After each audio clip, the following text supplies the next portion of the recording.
Hi, this is Jacqueline Springer with 4-H Network News, and with me here today are my co-hosts Eric Hodges and Brett Moriarty, and we are here at the Washington State Fair in Puyallup in 2006. We're here with Tony at CNN, and he is part of the Election Express, part of the CNN's tour. Can you tell us a little about it? Absolutely.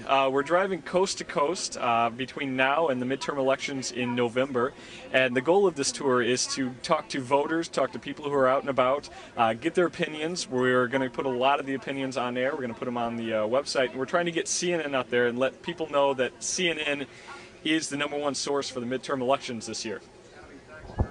So for youth in the world and watching CNN, how would you think that we would relate to watching CNN in the elections? I think what you guys are going to find as non-voters at this point, getting into the voting age, you're going to see a lot of, you're going to get a lot of information on CNN that you're not going to get elsewhere. It's a very non-biased, very independent sort of medium that you don't find with a lot of the other news organizations. We've got television networks, we've got shows on all different sorts of topics. The websites themselves are very, very interactive, and it really does meet the needs of this generation, who is definitely more technologically savvy. Now I see you have a lot of technology in the background, especially polling booths. Now what are you going to use this information for, and how is this going to be used? We've got a number of different stations back here that we are using throughout the weekend. Back here, you're right, we do have the polling booths. The polling booths are going to be used for people of all ages. You don't have to be of voting age, so you don't have to be 18 to use those. We're taking surveys on different topics, from the war to domestic issues, all sorts of different things that are actually going to go to CNN. They're going to be used on the air. They're also going to be used on the websites themselves. We're going to make pie charts, bar graphs, all sorts of different things. And as we go from city to city, we're going to see the differences in the political landscapes all the way through. Okay, what led CNN to want to cover this election and make them want to inform everyone more than average? More than informing the public, we're also out there getting information from the public. We're letting the public inform us on what the views are, what the opinions are, and what the concerns are in different cities and different locations. Okay. So is that just to get a basis of knowledge and opinions from different areas of the United States? Absolutely, and also to start to get them thinking, because 2006 we are in the midterm elections, so we've got some of the bigger elections, and this year actually the elections this year are some of the most important in terms of the landscape of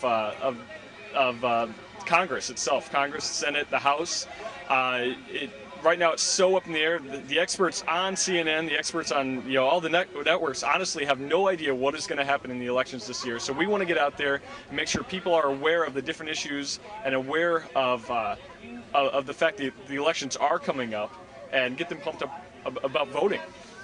Okay, thank you. Now to Jacqueline.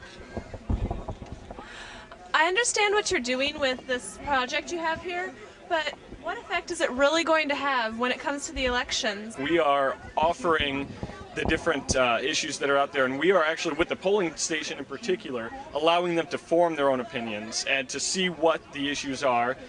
We have 6 different outcomes with the polling stations. We're doing cartoon animals, actually, political cartoon animals. So you've got your donkey and your elephant, or your Democrat and your Republican. Through the polling process, you actually get to come up with a cartoon animal at the end, and there are 6 different options. There are 6 different conclusions that the user is going to come to. So it is very, very much an independent thinker sort of project. Sounds like a very interesting way to represent these things. How did you come up with it? It was all pretty much come up through CNN marketing. They decided they want to get out there, they want to promote independent thinker, and that is definitely the key word, and you'll see that throughout the footprint itself. You'll see independent thinker, and that is the idea. We're just pushing independence in your voting and in your beliefs in politics. And that's as it should be. Would you like to show us around what stuff you have here? Let's do it.